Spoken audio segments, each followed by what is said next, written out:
Hello, my name is Elizabeth Echeverria. Welcome to the Living in Liberty YouTube channel. Living in Liberty is a nonprofit that helps women transition out of a life of sex trafficking here in Pittsburgh. If you remember last week, we talked about why we don't use the term rescue and that we prefer to refer to it as exiting a life of trafficking. Today, we're going to talk about the fact that rescue or exiting is actually the easier part. The long journey begins when they start healing from their time of being trafficked. They experienced a lot of trauma, and it requires a lot of emotional and healing and helping them build their identity.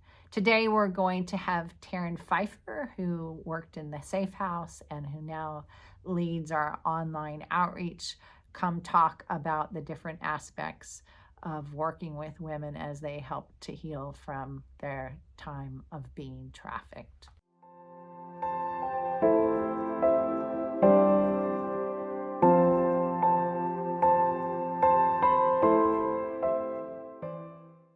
Hello, welcome Taryn. We're so happy to have you here today. You're spent a short time in the Safe House and you're now a lead of our online outreach. We want to talk a little bit about the healing process, and so glad to have you. Welcome. I'm so happy to be here. So, one of the questions I wanted to ask you is, what was the most difficult aspect of working with the women in the Safe Home? Much like a parent wants to see their child succeed, though we're not in any way, shape, or form their parent, you want to guide them into really strong decisions, but ultimately they have to make those decisions for themselves. And at Living in Liberty and the way that we do things in the Safe House, we want to make sure that it's a personalized and an individualized treatment plan that they themselves are choosing. Mm-hmm. And so you want to see them succeed in what they want, but sometimes what they want, that is not always the best route, but you kind of have to let it go and learn, how do I walk with this person and empower them to make their own decisions. And because with trafficking, they don't have choices. And so whether they're the better choice or a choice that's their own, you ultimately have to go with what's their own choice. And so you learn a lot about being patient because you walk with them and you let them make mistakes. Mm-hmm. And that can be really challenging, but ultimately, even what you spoke about last week with rescue versus exit, we're trying to empower the women. Mm-hmm. And so it's way more empowering to let them make even the wrong decisions, or the decisions that will have more repercussions. And you get to be the voice of reason to a certain degree, but ultimately you got to take your hands off and just let them grow into who they want to be. And be patient with them as you participate in the consequences that they're going to experience, and you walk through that with them with love. And in my experience, sometimes even the consequences aren't as bad as sometimes we think they're going to be, too. Yeah. I mean, it's a learning opportunity. Absolutely. And so I think, don't we all learn more from sometimes our mistakes than we do from unfortunately things that turn out right? Wisdom is always the silver lining, but yeah, for sure. So what does the program at Living in Liberty look like at the Safe House? Yeah, so it's a 12 to 18 month kind of not a rehabilitation, but a rehabilitation. Mm-hmm. We don't offer like addiction resources within the Safe Home. We outsource. But our model is very, very personalized, holistic, and so we make sure that we're giving our women the amenities that they need. A lot of addiction comes with their rehabilitation, so making sure that they have those resources, therapies, social work. We're looking to, with our newer program, as we're moving into tiny homes, yes. Wanting to bring in animal therapy and just give them new and exciting ways to experience life and identify and find out who they are. So it's very, very comprehensive because they've been through so much. So it takes all that much more navigating different systems of healing for them. Yeah, I think, different therapeutic methods, some of the more non-traditional, such as art therapy and music mm-hmm. therapy, and equine therapy and other animal-assisted therapies have been proven to be very effective with the women. So I think that's important to point that out. So how about connecting them with resources? What kinds of resources?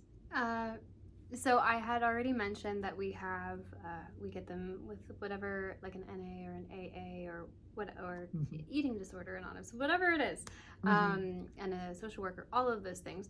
I think from an administrative perspective, one of the hardest resources that we have to tackle is something that we often take for granted.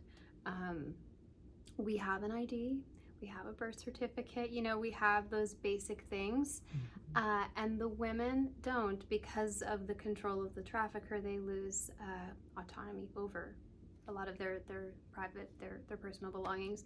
So trying to get an ID that requires a birth certificate and another form of ID, when they have none of those, it's like, oh, could you give me something else to work with? And then trying to get, a form of ID for a birth certificate and a state ID, it's basically like you're constantly in a circuit. Sometimes they'll accept like medical bills with your name on it, but it is a very, very hard thing that a lot of us take for granted, and we don't realize that even talking about identity.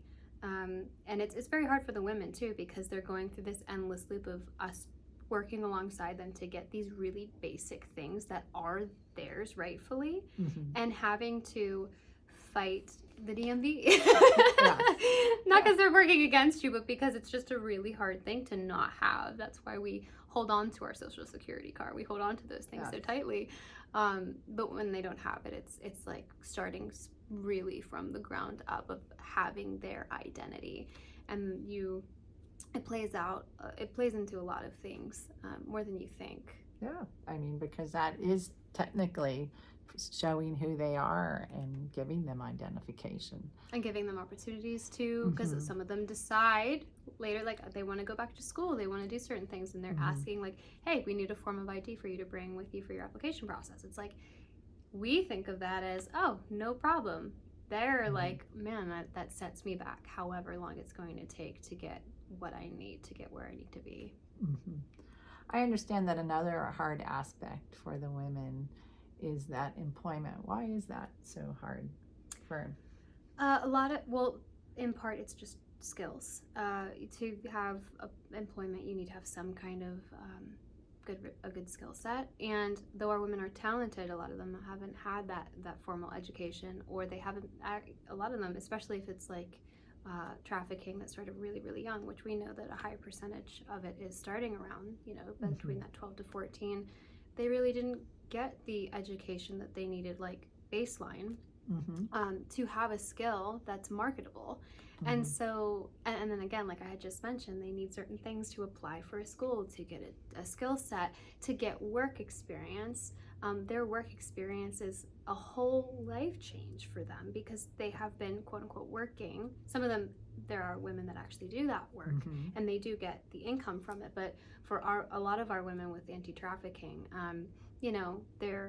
their skill has become something that has been traumatic and coercive and forced on them. But trying to identify your skill set apart from the objectification you experience is a very hard process for them. And so what's really nice too, we have the repurpose store, and that's where we offer job training. So just even putting something on their resume to get them acquainted with, hey, this is what it feels like to work these many hours. I remember we had one of our girls, like her just doing a little bit of like little tiny bits of things at the repurpose store. Her skin was starting to flake just this teeny bit, and we didn't overwork her. It was like a couple hours, but what it showed was like she really, like that labor, like she just didn't have that stamina, that endurance, and that's what you need even to hold a job. So just the basic skill set that you would need to have to be able to market yourself in a good way, they need. Also, I understand that it's not unusual for them to have criminal backgrounds. Is that true too? Yeah, as you know, anybody that has a criminal background, it's going to make it very, very challenging to get a job. And having the criminal background, getting arrested a bit, either for some of it's linked to addiction, most of it's just for participating in prostitution. A lot of the legislature doesn't really work in favor of the women. It works in favor of their traffickers. Though it works in favor of them being in jail, gets them some clean time, some time to think. So, in that end, it's nice in the long run. But yeah, having that criminal background getting picked up by the cops because of what they're doing, it's going to affect the likelihood of them getting hired in the future. Yeah, they've experienced so much trauma. It is such a long process. Is there any other things that you might like to mention about the process? I would say that the biggest part of healing that I'm noticing really is self-discipline. It's emotional. It's a lot of different things, but the women learning how to be very self-disciplined and because self-discipline really is being the master of yourself. And knowing how to practice self-mastery, how when your emotions are telling you, I want to sleep in, you're saying, no, I'm not, you're not the master of my morning. I'm going to do something. So it's so empowering to know that, like, them becoming their own, that when they become their quote unquote, because we use that word, like their controller, they become in control of themselves. That is just the recipe to becoming unstoppable, because the biggest part of that healing really is the self-discipline element, which is also the hardest element for anybody. Look at New Year's resolutions. So it's hard enough for somebody that has not gone through trafficking, but let alone having gone through that and having that instability, it's very challenging. But I do think it's interesting when you consider healing and how it can be so challenging when you see how comprehensive it is, and when you strip it down and in its smallest form, it's like just the gift of discipline, the gift of healthily knowing how to man your own ship. It's so crucial for them, and it's so basic. And we take so many things for granted, because like IDs, learning to like go to the gym, those basic things are the foundation of healing for them. And I just think it's fascinating. And I say it simply because working in anti-trafficking, it's a long haul process. When you help the women, it's just, there's no quick fixes. We're in a microwave culture. We want to see an immediate thing, and you just don't. And but it's relieving to know that, okay, we just do the next step, and then we learn to do it again. Simplifying something that is already complex and as difficult as it is, it gives you hope of like, okay, we just need to keep doing the next thing. And it reassures you as you're walking with the women that it's just part of the journey. Yeah. So it's important to remember that there are no quick fixes when it comes to working with trafficked women. It is a long process. It's a long healing process. And often it's, 3 steps forward and 10 steps back, and it can be frustrating and disappointing and exciting all in that walk, but it's a long walk. Yeah. And so thank you, Taryn, for taking the time to share today. I hope you guys learned something about what it looks like in the healing process, and that it's not just a quick, simple fix. It's a long process to heal the trauma that they've experienced, and there are no easy solutions. Thank you for joining us today. If you could like, subscribe, and share, that would be wonderful. Thank you so much.